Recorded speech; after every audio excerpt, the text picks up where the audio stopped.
Welcome to the Screen Rock Podcast, the podcast where we discuss the weirdest and worst content that's been right on our screens, and indeed our minds. I'm here with Jake Farrell. Aloha. 2024. 2024. How you feeling? Our resolutions are already fucked. We've already fucked them up. I can't remember. What were they? You were going to cut down on social media. Balancing my social media. Definitely hasn't happened. Definitely hasn't happened. Yeah. Here I am, knee deep in another social media account that we're about to analyse. What were you going to do? We were talking a lot about giving you a hand transplant. It was all a bit trippy. I don't really. I try not to remember what we've spoken about on the podcast. Yeah. I think I vaguely want to lose a bit of weight, get in better shape slightly. I don't know. Sell some tour tickets, to be honest with you. That's the main one. We should remind people I'm on tour from February onwards, and Jake's come with me for a few of them. New hour of stand-up. It's going to be great. What a show it is as well. Do you want to give people a little bit of a flavour about? I know that you were telling me the other day it's like kind of Jethro. It's a bit like Jethro stuff, isn't it? Jethro mixed with Jim Davidson, you said. I'm a bit concerned about it, to be honest with you. Why? Because Jim Davidson's done all your gear already. No, it's a good show. It's all right. No, it's a good show. I'll tell you what. I've had some East London trendies who don't like it, and that's probably a good thing, to be fair. Really? So yeah, fuck them. They're not welcome. Would you go full GB News? I've been offered GB News. Have you? Yeah. Where's my phone? I was filming the thing. Yeah, I got offered it. It was so funny, man. It was like I got this message being like, "Would you like to do GB News headliners? We get between 30 and 100,000 viewers a week." It's like that means 30 or 31,000. That means 29 if you're lucky. 150 quid. 150 quid For a full day's record. Oh, mate. And that's what do they call it? That's like how do you say when everyone gets paid the same thing? It's like flat rate or whatever. Flat rate or whatever they call it. Yeah. That's incredible. 150 quid. That's a really funny thing. That's like when people say. That's like when people say, like, we're in the top 152 coffee shops in London. It's like, oh, you came 152nd. Yeah, no GB News for me. I'm not going that right wing. Well, if any GB News producers are watching, I'll come on either as the mad right-wing person if you want, or the mad left-wing person. I can do either. That's worse. I honestly think they're worse. The token lefty on GB News. It's just like the token lefty that's happy to invoice GB News. Yeah. That's always my thing. It's like whenever you see Owen Jones, I mean, Owen Jones in the back end of 2023, they're obviously, and I assume it's probably ongoing, the sort of Gaza crisis, incredibly horrible, incredibly sad. Didn't think we'd bring it up, but there we go. Screen rot on Gaza. We'll solve it. No, but obviously it's a horrendous conflict. It's just so sad. Children being hurt. It's fucking horrific. What I hate is the bad faith actors like Owen Jones who, like, they've got this spiel that they sell. He'll do anything. He'll do he'll do Good Morning Britain. It does he'll do Jeremy fucking Vine. Piers Morgan. Go on anything and be like, guys, Israel. And it's like, you obviously don't actually care about. No, of course not, because you're selling your opinion to platforms that you'll lose. He went on the Piers Morgan show. Yeah. Now, Piers Morgan, as you might expect, somewhat sceptical of Palestine supporters, won't even mention what's happening to people from Gaza without going, but Hamas are terrorists, right? Like it's that side. Yeah, and I mean the worst thing that Piers Morgan's ever done is be an Arsenal fan, obviously. But Owen Jones is obviously the other side. Owen Jones is fucking. And it's like, however you feel about that conflict, you know that Owen Jones doesn't care about how he feels because he's just cashing in. Because it's like, if you're going on the Piers Morgan show, you're allowing, Piers Morgan is going to win. Yeah, it's kind of like if I go on a Tottenham podcast, I know that they're hiring me for me to lose. Podcast. But they're hiring for me to lose. Yeah, right. They're going, right, Jacob, turn up. It's a Tottenham podcast. We're obviously going to talk over you. The opinion that's going to win the day is going to be a Tottenham opinion, but invoice for 500 quid. Nice one. Mate. But do you reckon he gets paid to go on those things? Are you kidding me? Do you reckon? I know for a fact he does. So I know people who do similar shows, like Jeff Norcott. Yeah. He'll do Jeremy Vine, Good Morning Britain, stuff like that. And you get paid. I'm sorry, Jeff. We'll do it. Especially if it's about Arsenal. Especially about what I'm really hoping is Stevenage Football Club come to relevance, because I am the premier Stevenage season ticket holder comedian out there. Yeah, that's true. That's true. So this year, if they have a big win in the cup, I want to be on fucking TalkSport. I want to be on everything. All right, that's Andy Jacobs, Paul Hawksby, if you're listening, or is it the other way around? Paul Hawksby and Andy Jacobs. It's Paul Hawksby and Andy Jacobs. If you're listening, Jacobs is kind of gone. It's Charlie Baker now. Really. Charlie Baker, all right. Charlie Baker. If people need to hear about Stevenage Football Club, and I go every week, and I have to watch that shit, so I should get to go on TalkSport. I'm the Owen Jones of Stevenage Football Club. I don't mind. Just get me on there. Talking about TalkSport, can I ask you a question? Please. Do you listen to podcasts? Yes. Do you? It's funny you ask. Right. What do you listen to? Like, what are your podcasts? What do you? I listen to the Trigonometry Boys. Yeah, okay. I listen to them. That makes my head spin like the propeller of a Spitfire plane. Francis Weiler. And that's a genuine like hate listen one. What else do I listen? I listen to a load of football ones. I listen to The Athletic, Guardian. Yeah. I listen to a couple of like American-y ones about like American pop culture and shit like that. So I've started listening to an American one. Oh yeah. So I'm the same. I've only ever listened to football podcasts. Recently, I've got into the Joe Budden podcast. Oh, yeah. Do you know what that is? So he's the old rapper at Pump It Up, right? Yeah, but he's like... But he's become one of the top podcasters. He's way more of a podcaster than he was ever a rapper, right? Have you ever watched... We've done Gaza, Israel now. Now we're on to the Joe Budden podcast. The natural progression. Go on. Have you ever watched it? No, I've not watched it. Or listened to it? No. You have told me an anecdote about it, though, and I cannot stress enough that anecdote you told me about it cannot be repeated. Okay, yeah, all right. So the Joe Budden podcast, it's nuts. Yeah. It's about 4 hours long. They always are. It's so... And mate, I got into it because I'm a Drake fan, and he had a sort of... What? They do sometimes. Drake has like 1 billion streams a day. That's being like you're an Elvis fan or something. No, I'm quite into him. You're a top Drake fan. I'd go. If he when he tours London, I reckon I'm going to go. Yeah. Had a 15-year-old girl send me. So I like, and then on Joe Budden they do like album reviews sometimes, or like they review EPs when people release stuff. Blah blah blah. So I got into it through that. I sort of listened to one because they sort of reacted to one of his albums, and the album was crap, and I quite liked listening to them being like, "This is trash." Right. Then I just subscribed by accident, I think, and now I just listen to it all the time. Now you're a Budden head. It is mental. It's 4 hours long. Yeah. And I know nothing about American pop culture. Right. I know nothing. So I would say... You can't read, famously. I can't read, man. You know, Of Mice and Men, fuck knows what that's about. It's the last book I've ever read. 20 years ago.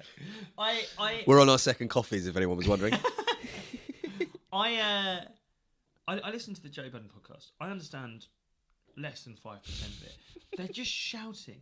But the start of the episode, I think this is where we're going wrong with Screen Rock. Okay. The start of so they sort of do a cold start where it's like, just testing. Hey, okay, so just like, how's your weekend? Right, yeah, cool. And then they go, right, should we start this shit? And then it's Joe shouting. And what does he shout? He gets. Okay. Well, I want to do one. I want to do one for Screen Rock. All right. Okay. So this is our kind of Joe Budden gets him. Okay.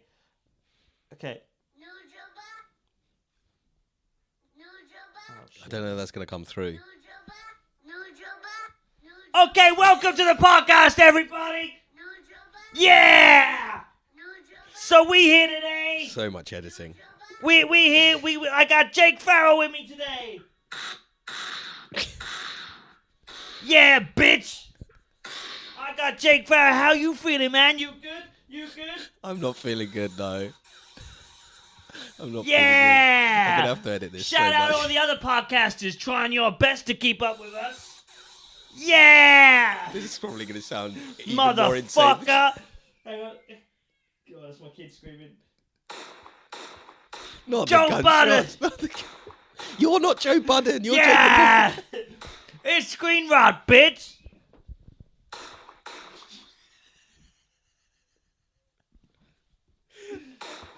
No, you have to stop now. You have to stop. No, it's not new Joe Budden. Stop it. I don't even think that's coming through on the thing. It's just going to sound like silence. Some energy. Do you feel better? I just see my wife going, can we go out for dinner now? No, we can't. Sorry, I've got to edit the bit where Jacob did New Joe Budden. What's New Joe Budden? Please don't ask. I tried to buy a cap gun off the internet so I could shoot a gun. Oh, you wanted a firearm as a prop? Yeah, Amazon wouldn't deliver it. Fair. You're probably on some kind of watch list now. Anyway, 10 minutes in. I actually like that. Yeah? Yeah. Do you want to start? We could do that in future.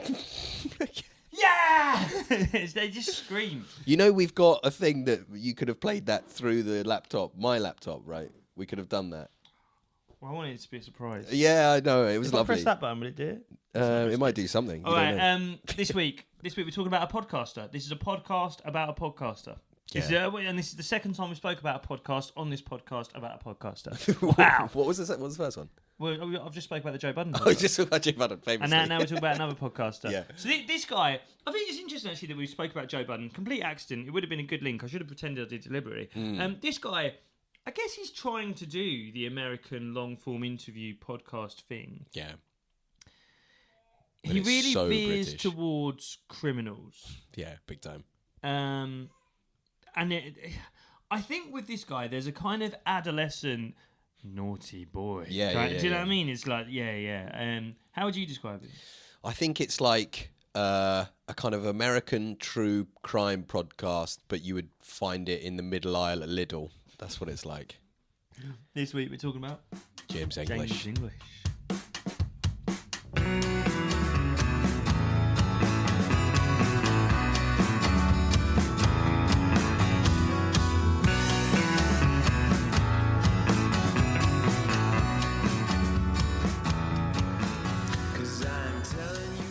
Oi! Get on this! That's kind of reflective of the James English. That's what I was trying to do, yeah. I was trying to do the kind of like, oi! Oi! Oi! James English. Anything goes with James English. What a name for a podcast. Is that what it's called? Anything goes. Because anything could happen. Anything could happen. James English is... I think he's... I think there is a lot of people in England who've been heavily influenced by Joe Rogan. Yes. I think that's kind of what this is trying to be. Yeah, right. It's about being a man. Yes. It's about violence. Yes, crucially. It's also, and this is the kind of thing I always think with these kind of podcasters, it's like, if you let a 12-year-old boy curate a podcast series, this is what they're doing. Get criminals and fighters and... I'm not convinced, actually, that the podcast, like the producer of the James English podcast, is not a 13-year-old boy called Darren. I don't book the guests. Darren books the guests. Yeah. I mean, do you know much about the history of James English? Do you know where he came from? Or Can we do a quick summary of that? Yeah. Well, do you know? I don't know much about him. No. Okay. Well, so he was a reality TV star, right? Is that right? Yeah. So I think he was. Let me Google him a minute. But yeah, I think he was in reality TV, and then the podcast. He was kind of an early adopter of the kind of, like you say, the mad long form. Yeah, he's a bit. I guess True Geordie's not too dissimilar with some of the stuff he does nowadays. But yeah, he's definitely that from that world, isn't he? I mean, he's Scottish, we should say, for a start, and he also, James English. He does a lot of these. Like long posts where it's like, I was a drug addict, I was on my last legs, then I got myself together, and now I'm a podcaster. Yeah. Do you know what I mean? Is that like... I have mental health. Yeah. Oh, so this was it. Yeah, he was in a relationship with Kerry Katona. Is that his thing? So he was in like that really early kind of like tabloid area. He was kind of comedian, actor, model, that kind of bloke from Glasgow. Wow. He was kind of in the public eye because of Kerry Katona. He was in this reality series based on Glasgow. And he was kind of in that world, like with models and stuff, then with Kerry Katona in the papers all the time. And this is the thing, you only need a tiny little crack. You only need to have your foot in the door for a tiny little amount to like get a lot of celebrity, I find. It's very noughties though, isn't it? It's very kind of like, that would be the thing in the noughties. Like you like, if you're like married to Jade Goody, that was your job. in the noughties. Do you know what I mean? It's like, that was 200 grand a year. I remember a few of her husbands would be like that. That's kind of their job, is being her husband. Like, I know, was it her? She had a husband who was like a kickboxer who it turned out would do like drag stuff. Was it? Oh, really? Do you remember, I don't know. There was a strange time in British celebrity culture. Back then, where there were loads of these guys who were like the husbands of kind of somewhat sexy reality TV star / singer / Big Brother contestants. And so that must have been his base. That's where it started. Yeah, and do you remember Kerry Katona was like, and I haven't even heard that name in years, but like that, she was huge. She was like the #1 kind of tabloid lunatic. Well, it says a lot about your WhatsApp groups in comparison to mine, because I've heard a lot about Kerry Katona. Oh, really? Do you know why? Why? OnlyFans. No. Bloody and hell. making a mint. I mean, I don't know. I mean, she looks good. Don't get me wrong. I haven't seen the OnlyFans, obviously, but like, she looks good for her age in the kind of like teaser ones she does. But yeah, all my lads. From Atomic Kitten were a wonderful pop band, and the idea that they can't live off the proceeds of Eternal Flame for the rest of their life. That's sad to me. But that's because they spunk all their money on fucking. She spent it all on podcast mics for him, didn't she? James English podcast mics. So the James English show. I mean, let's what's it called? Is Anything Goes. Anything Goes. With James English, and he interviews like kind of bad boys, but it could be anyone. He's mental. Yeah, people. I mean, he's done. I know one of his guests because I'm loath to say mates with, but I know Harvey, from So Solid Crew. Do you? Do you remember I did that? Oh yeah, I remember. Yeah. He goes. It's basically sort of bad boys doing war stories. Yes, isn't it? That's the thing with it. And it's him sat there going, "Wow, and how did you deal with that?" Yeah. And then there is this. Almost every clip has the same background song. Yeah. And it's kind of like, these guys are mad, these guys are dangerous, these guys are crazy, but they kind of have mental health. That's kind of the angle, isn't it? That's kind of the thing. Is like what he wants you to take from all of it is like, they're the most dangerous men on the planet, but also they've got mental health. What kind of mental health, James? We're not sure. Men's mental. They're stressed. I fucking imagine they are. They beat the shit out of people every week. Yeah, that's a really funny part of it, is that it will be like, so I was involved in this gang and I was cutting people up. I was cutting people up regularly. And it's like, and how did that make you feel? And it's like, how do you reckon it made him feel? And these men as well, because they're like, there's a very funny like gamut rather. It goes from Harvey from So Solid Crew, or like Noel Clark speaking about being cancelled or whatever, and it runs. So these people are very used to being in the public eye, and used to having a mic in front of them. To these other people that he's found on Facebook, found on fucking rentathug.com. Yeah, who's called like Terry the Hatchet or whatever. And so like Harvey knows how to tell a story in kind of 2 minutes, but Terry the Hatchet will sit there for like an hour and be like, I think it was 73 when I was cut. No, it might have been 71. It may well have been 71. All I know is I was cutting people up regular as clockwork. And it's like, it's just like, no wonder it goes on for 4 hours. Yeah, also what's funny is, as you say, the kind of media trained, more celebrity guests, the musicians, the ex-footballers, stuff like that, they kind of know how to do the arc. They know what he's going to do. They know we want, war stories at the top. And it was going so well for me. Yeah. That's when the missus left. And were you depressed? I was depressed. Do you know what, James? I think I was. Whereas with Terry the Hatchet, when he gets one off rentathug.com and he's going, and how did you feel when you were cutting people up? They're like, good as gold, mate. I'm doing them every day. I loved it. It's like, you can sense that James English is like, but there was some kind of mental health angle, was there? Not really, mate. Happy as Larry. And none of them really can connect it. So they'll often be like, look, I didn't mind it. I was in a gang. That was what I was paid to do. Yeah. Yes, I would have night terrors. Yes, I would wake up and I'd be on the 39 bus to Hillingdon. But that's got nothing to do with me cutting people up. I didn't speak for a week once. Is that how bad it was? It was good. Yeah, that was great, actually. That was one of the best weeks I've had. And it's as you said, it's such a kind of adolescent, like, the stuff they're fascinated by, it's mad. Yeah. It's like MMA, always the craze. Always the craze. Always the craze. Actually, this is a funny thing. We talked recently, and a very astute piece of commentary by you, that the British working classes are obsessed with paedophiles and dogs and the interplay between the two. The third thing that the British working classes, particularly in the south of England, are obsessed with are the craze. Everyone's got a story about how they were connected to the craze, how they bumped into the craze, how they My granddad met the craze once. Yeah. Everyone in Stevenage would be like, my granddad knew the craze. Like, everyone fucking knew the craze. Like... They were murderous twins. They were pretty easy to pick out. Yeah, but also it's like they spent a lot of time in jail. Like, when did they have time to meet half of the population of the southeast? So when your granddad was a carpenter, how often did he go to fucking Broadmoor? And it's also that thing. You know, there's that pub near Brick Lane. They're like, "It's where the craze used to go." Yes. It's like, why is that? Why is that a selling point? Do you know they do tours of those now? I know. This is where the craze nailed someone to the floor. Like, I kind of, you know, when they do Jack the Ripper, I think there's kind of enough space between those crimes and nowadays for it to be like, ooh. Yeah, if you do a Jack the Ripper gag in a comedy club, no one's going to be like, too soon. Yeah, it's also I kind of get why tourists would be like, oh, it's Jack, you know, fleet-footed Jack. Here comes Saucy Jack. Yeah. Whereas with the craze, it's like, it wasn't even that fucking long ago. Like, there's probably relatives of the people they met. It's just like two thugs who used to go around killing people. Do you really want to pay £7 for an IPA where they used to drink? You can smell the blood. Yeah, it's funny the things people used to market pubs. Just to go on a quick tangent, I had a funny one where I went to Malta a couple of years ago. Who's that? The big guy who was in Gladiator who died of alcoholism. Do you know what I mean? Oliver Reed. Yeah. So completely by accident, we went into this pub, and it turned out it was the pub where he died. Yeah. And my mate Ollie, who a little bit spectrum, right? He loves stuff like that. He knew straight away. You know, he's rubbing his hands together, going, "This is where Oliver Reed died," and it's like, okay.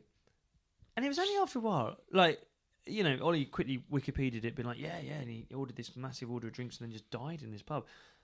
We should have spotted it straight away. They had T-shirts up on the wall of the pub. Oh my God. Where you could buy a T-shirt that had his last drinks order on it. Fuck off. Genuinely.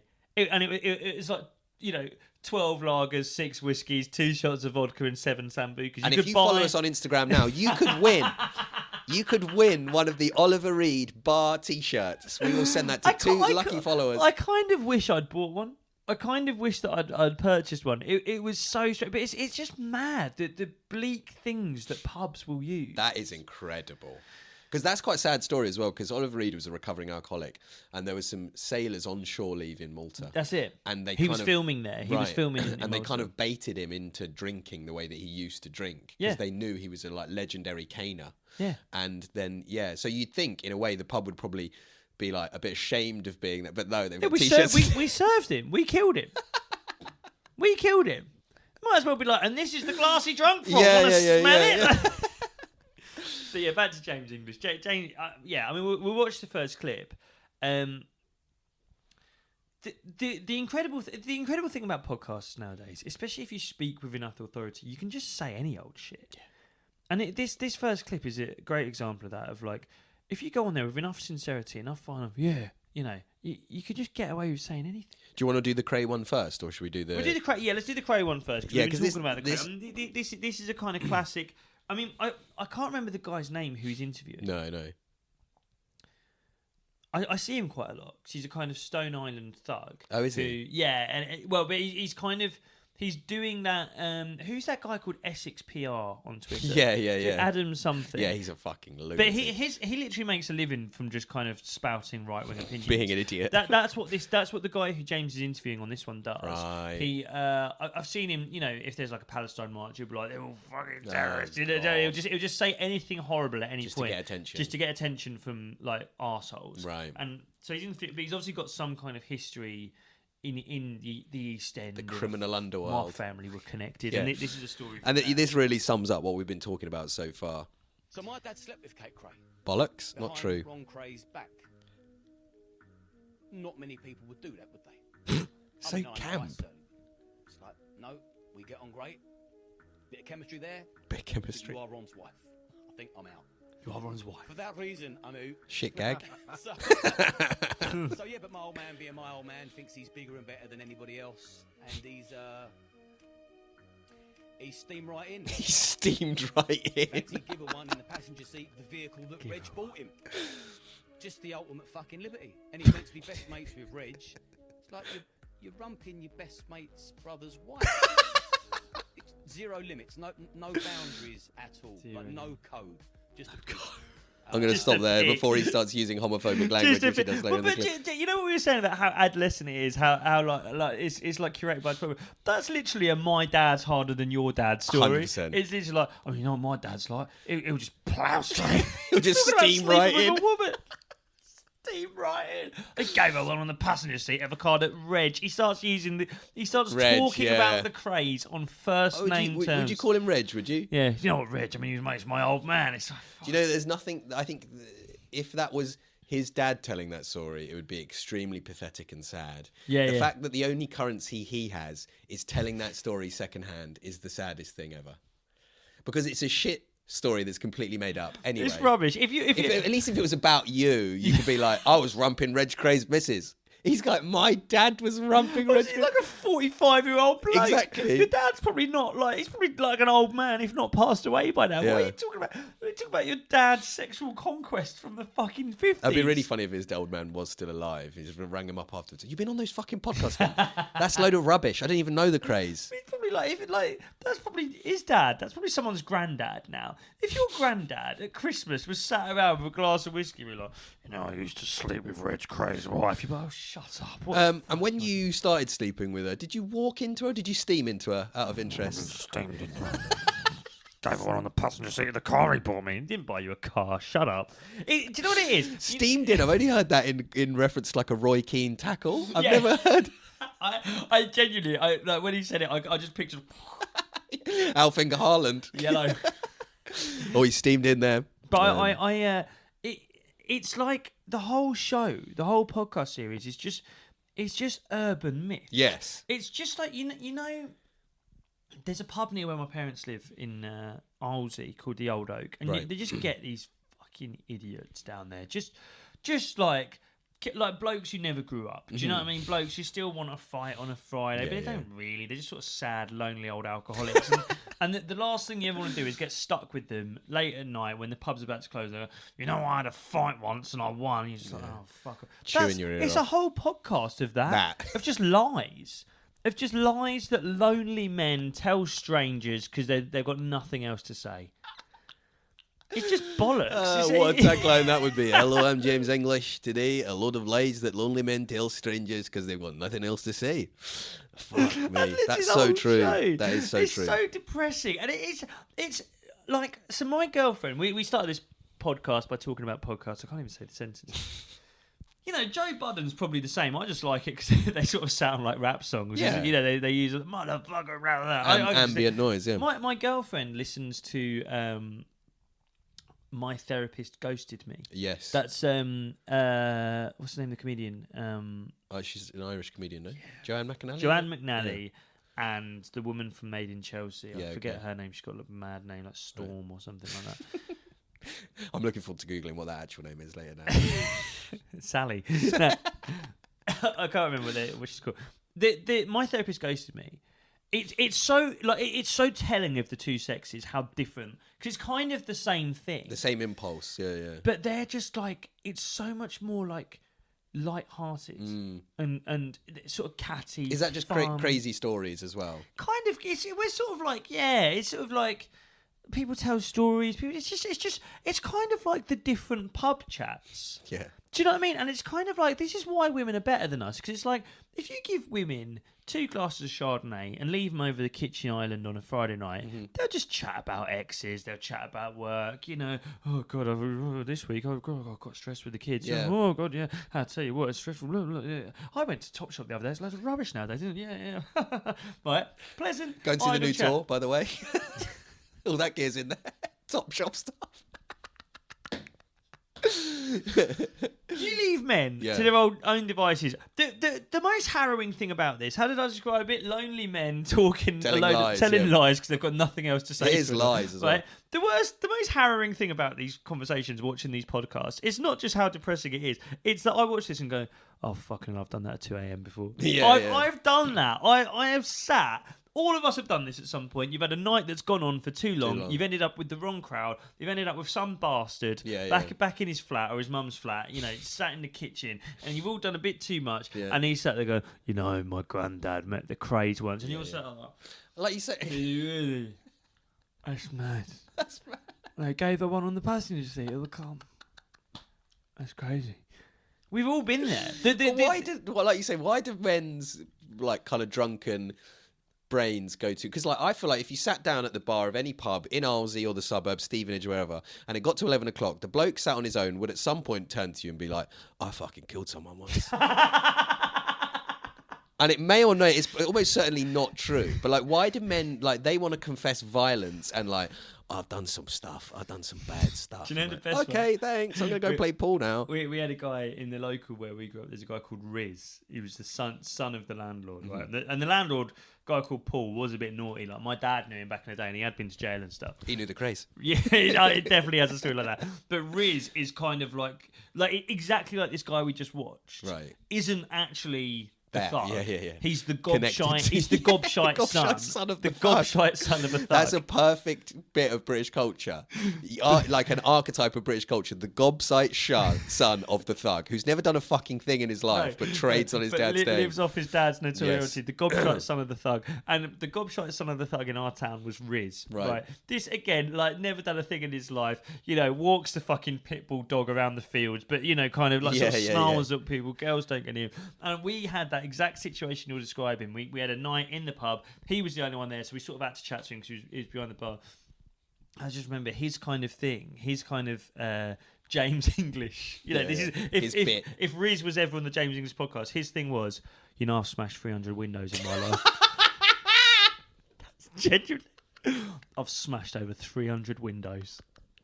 And I remember we must have been about 16, 17 that is years old. Fucking incredible. We were so young. That's why we used to go in this pub, because they'd serve us when we were like That's young. Fucking I remember even at that age, 16, 17, he was like, I've smashed over 300 windows in my life. I remember us looking at each other and going, this fucking guy. James English, a grown adult, has made a job out of interviewing men like Riz. And when he says to them, I've smashed over... when they say to James English, I've smashed over 300 windows in my life, he goes, and how did that make you feel? That's the only difference. Did it give you mental health? 16-year-olds who rely on these men for free drinks. Imagine trying to impress a 16-year-old.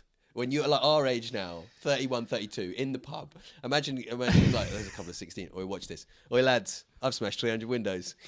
Well, and I've got mental health. My thing would be I've got an electro bong. I've supported Omid Jalili. What have you done? That's a very good... I think we've really summarised there the kind of freak show... kind of obsessed with crime aspect of the James English podcast. The second archetype, and the one we're about to watch now, is just hilarious lunatic. Yeah. Well, I mean, this guy, I suspect he's another kind of gobshite son of a thug. Yeah. He's definitely never done a thing in his life. But this guy, again, it's the kind of sincerity. I think he might have been in prison. Yeah, but it could be for white collar fraud. Who knows? Yeah, but this one is just so good. This one went viral, didn't it? This one went super viral. But again, watch how James is trying to like maintain the veneer that this is a kind of Jake Humphrey mental health podcast. Yeah. But the guest just won't come along for the ride. Did you read the Bible? Back to front. I've read the Old Testament and the New Testament. What was that feeling for you? Beautiful. There's nothing you can ask me about the Bible now I can tell you, and that's not showing off. I genuinely like you to do that. I genuinely like you to do that. Anything you could think of.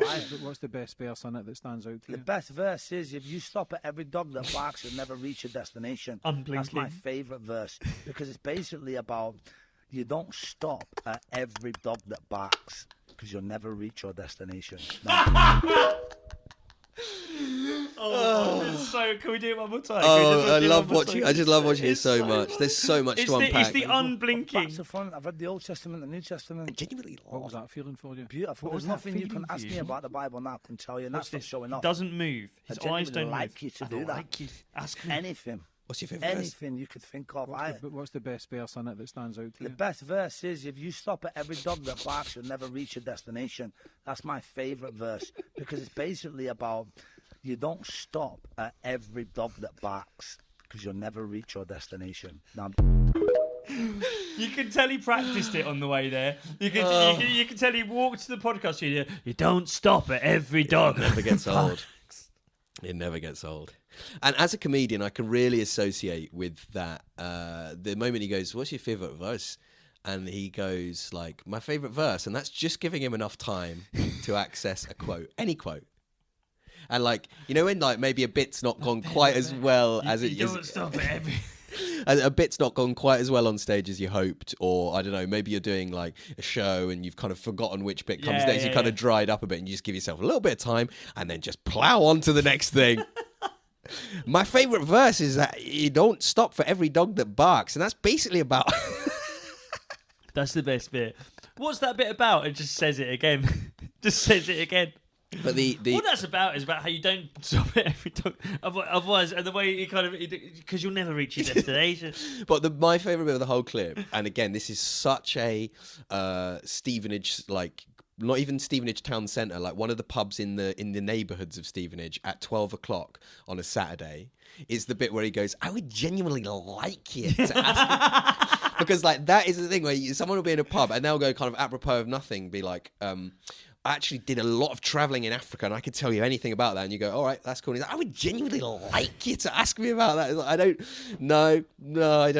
want to know. Thank you. It feels like a job interview. Yeah. It feels like a job interview, and they've got to a bit of his CV. So I see you studied at Oxford. I'd love you to ask me about studying. But there's a gap of 4 years here in your CV, and it mentions that you actually spent a bit of time in Her Majesty's prison service. Yeah, I'm not ashamed of that. I would genuinely like you to ask me about my time in Her Majesty's prison. I got me head down and read some books. It's like what do you call them? They're kind of grifters. They're bullshit artists. Yeah. It's just but it's also like it's so playground. Yeah. You've got no idea what you're talking about, but you've got this unflinching confidence that you can blag it. And the hit rate, again, because they're not media trained professionals and because they are just blokes, the hit rate of whether it's even vaguely listenable is about 1 in 4. Because like you can get a bloke on there and he might be quite interesting and he's Terry and he's going, "Yes, I was actually cutting people up on a regular basis." And then you get this guy and James is fucking sweating on the other side of it. Going, I've got to fill 4 hours of this guy. He's what are we doing? So like the hit rate is so low. That's it. I mean, this is. I guess this is the problem with James's business model. It's like there's not quite enough arseholes in the country for him to have a good one every week. Yeah, you can't. They aren't because they keep going to jail. Yes, they can't get unless enough. he starts recording inside. Then he's going to have. And also, it's like we're saying, who wants to listen to the guy at the Old Oak in Aldgate? People go. You go out of your way to. I'm going to go for a fag now, mate, and then you never come back. You don't want to sit there with 4 hours for this guy and pretend that he's got mental health. But he's scraping the barrel. He's having to get these guys in, and so when they're when they're just chatting shit, he's having to go. "Well, I don't want to ask you about your fucking verse-to-verse knowledge of the Bible because look at look at his haircut. You've not read the Bible. Someone's cut your hair with a knife. Also, James, there's a bit of dereliction of duty as an interviewer because the bloke on the other side of the table is going, "Ask me what my favourite verse in the Bible is." What's your favourite verse in the Bible? I'd love to know. I would genuinely love to. James, you're meant to kind of manage the interview a little bit. It's so funny, man. And it's this thing of going like, what does it say about us as consumers? I was about to say, that's a good point. Do you know what I mean?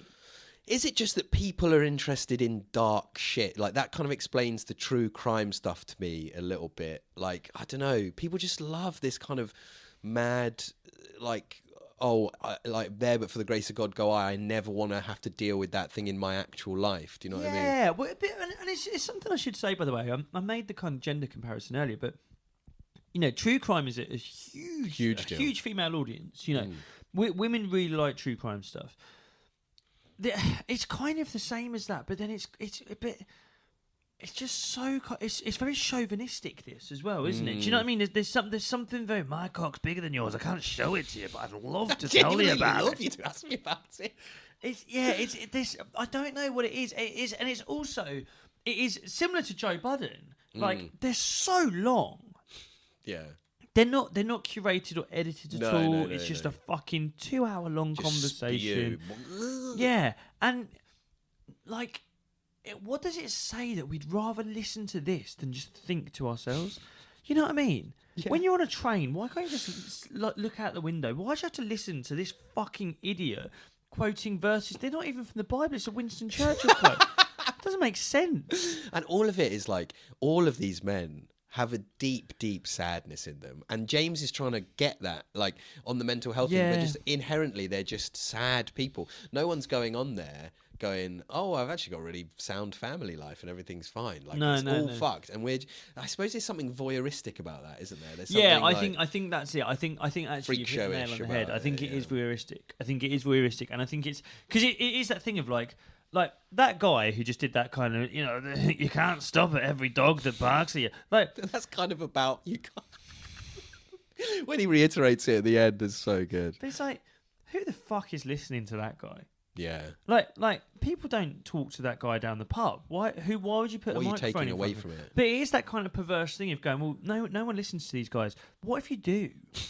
Put a microphone in front of them. What wisdom do they hold? Oh, none, it turns out. Absolutely but none. It's almost like, where is the bottom of the well? Yeah, right. Do you know what I mean? That's what James English does, is goes, right, you can chat bollocks, can you? Let's see if you can do 2 hours, and let's see how much shit you'll come out with. Yeah. If I keep prodding you. It's just like free association, isn't it? It's just like, just keep going and going and going and going. And it's like, some of the people he has on there as well are like genuine, like, serial killers. Like, he's had people on there that have done, like, quite a few murders. And he's just like, and how's your mental health? That's something that's quite funny. I kind of, friend of a friend, I sort of know this guy called Dante Hawkins. You know.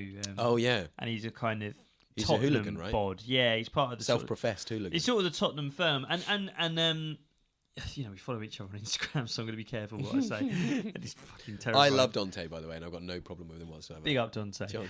So Dante's done the James English podcast a few times, and obviously, you know, Dante is. He's done it more than once. Yeah, and he's not just the gobshite son of a thug. Dante spends his life hurting people, kicking shit out. And so naturally, when James English, you know, he doesn't have to say much. What did you do at the weekend, Dante? Wow, fuck, bang, bang, and then a glass, and then I'll like Straker ASMR. Yeah. Bang, bang. And it's what's so funny to me is I've you know, I see these clips.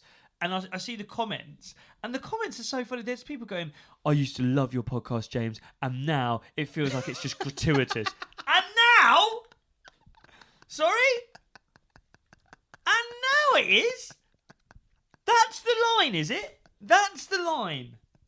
A man who goes to the football and punches people is the line. He's had fucking serial killers on there. He's had people go on there and talk about cutting up bodies. What do you mean that's the line? It's you know what, James? You used to have interesting conversations. Now you just get thugs on there. Yeah. Pardon? Oh, yeah, you listen to James English for the interesting conversations, do you? You listen to it to hear a woman. It's all a woman getting steamed into in the back of a car that Reg Cray bought. Dad, shut up. What, are you a sociologist, are you? Exactly. Fucking idiot. You get all these haters being like, oh, God, Dante Hawkins again. What's he talking about? You know what he's talking about. What do you fucking think he's there to talk about? Oh, yeah, because they had the professor of philosophy from Oxford University on the week before, did they? And another bloke that was talking about kicking shit. It's just all different variations of kicking shit out of people. Exactly. I mean, look, the next one. Yes, and this is a very important part of the James English universe. This is army psycho. Yeah. There's pub psycho. There's like gangster psycho. Football psycho. There's football psycho. Harvey from So Solid Crew. And then this guy, army psycho number 1. I used to walk around the world when I was bodyguarding, when I was in the SS. And strange accent, this man. The first thing I would do when I saw a stranger was plan how Same I music would in the take background them out again. if they started something. That was the first thing that went through my head, and it took me a long time to realise that's not normal. No, that's not normal. Weird. I mean, survival mode. Circumstances No, I'd no, up just a in fucking freak. I lived in an extraordinarily violent world with violent people, and it was normal. When I got to Hereford to do SS selection for the first time. This is so boring. You know what I mean? I was in Hereford, then I was in Aldershot. The girls in Hereford used to say, we can see the new guys from Aldershot that have arrived in Hereford, because they watch everybody come through the door. They've got their backs to the wall, and then after a few weeks you start to calm down. But you just live in that world. And it's the same as, in some ways, of being in battle. You know, when you're in battle, you're on edge all the time. You're on a knife edge. Every bang, every flash, every movement is potentially a threat. Yeah, I mean, you're in battle. Of course it's a threat. It's a bomb. So you can see how people come back and have difficulties transitioning from that back into the civilian world. So, I mean, at the end of that, he's kind of, it does go into this, I guess, important point about how people in the armed forces struggle with PTSD, can't sort of assimilate with the civilian world, live a fearful, paranoid, scared existence. But you know that's not what James wants to talk about. So sorry, say a bit more about how when you met someone... You'd cut that head off. You'd think about how you do them. It's survival mode. It's not survival mode. You can survive perfectly happily without everyone you meet. Like, hi mate, what's your name? Jacob. Nice to meet you. Oh right, yeah. I'd cut your head off. I'd sweep your legs, kick you while you're down, and then sleep. Like that looks like one of the Aldershot boys over there. But it's like the natural response to any of this should be right. Get help. Do you know what I mean? Yeah. You shouldn't be doing this, kindly old SAS man. Exactly. Also, sometimes it's a guy with a slap head and a Stone Island t-shirt. This guy got braces on. He's done his tie up. He's trimmed his moustache. He's cleaned his glasses. It's like, this is just a nice gentleman who has a past that he probably shouldn't be talking about on a podcast. And that bit of extra detail there is such a perfect example of like cut to the chase, man, where he's like, well, I was in Aldershot for a bit, but I was in Hereford as well, and very different places, of course. Aldershot had a wonderful old church. I think it was kind of 11th century. But yeah, it was, then I went to Hereford, and she's like, shut up! Get on with the story, tell me about how you shot someone in the head! If your uncle was talking like that when you went over Christmas, you look at your watch like, oh, God, when's the next train out of here? People pay for this. Yeah. People pay to listen to this. I bet he's got more Patreon money than he knows what to do with. Of course, but he's grown this media empire. He's again, it's the Rogan thing. He hosts MMA events. Does he? Yeah. Why do they always want to copy Rogan like that? He's sponsored by a brand of ice water baths that you can install in your garden, and it's for your mental health. But it's this strange view of wellness that the healthiest thing you could do for a man's brain is to expose it to the worst things you could ever listen to. And then jump in ice baths every morning. And that's a healthier way to live than 99% of society. Do you know what I mean? Yeah. Like James English would look at a standard guy who kind of goes to work, comes home, watches a bit of telly, exercises once, twice a week, looks after you go, you're a fucking mug. Yeah. You know what you should be doing? You should be sat with the most violent people you can meet, getting them to tell you the most horrific lies they could even imagine, and then throw yourself into an ice bath, and then go to the gym. I used to be a drug addict. Do you know what, James? You're probably fucking healthier in the mind when you were a drug addict. Your brain was probably in a better place when you were addicted to whatever it was, coke, gear, whatever it was you were doing back then. You were probably in a better place mentally than you are nowadays, listening to these fucking lunatics tell you a load of lies about the craze before you throw yourself into an ice water bath. Well, I can't wait. 3 years from now, hello, this week's edition of the James English podcast. I'm here with Jake Farrell, who has just got out of prison for murdering his podcast co-host Jacob Hawley.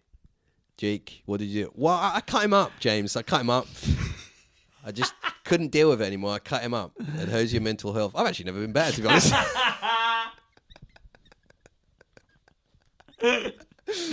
Yeah, James English. I mean, look, the thing is, it's... James English isn't the problem. He's a symptom of the problem. Yeah. Do you know what I mean? It's part of the kind of crisis. We're the problem. The marketplace is the problem. Yeah. We're demanding this shit. He's the consumer is the problem. He's just feeding us. And if it wasn't him, there'd be someone else. Yeah, and that's why we're starting our true crime podcast, Jake and Jacob on cutting up people, starting next week. Next week we're gonna have some fucking convict coming in here. We're gonna have Riz from the old Oak and Aussie talking about the 300 win. So I started with one. I thought, well, there's another one next to it, so I might as well just throw another rock at that one. And by then I was hooked. That's two. I did the whole block of flats. I did my dad's house after that. He weren't happy. I had to walk the dog twice the next day. Ladies and gentlemen, boys and girls, thank you for listening. Thank you for watching. Hope you've enjoyed. Hope you enjoyed the new year.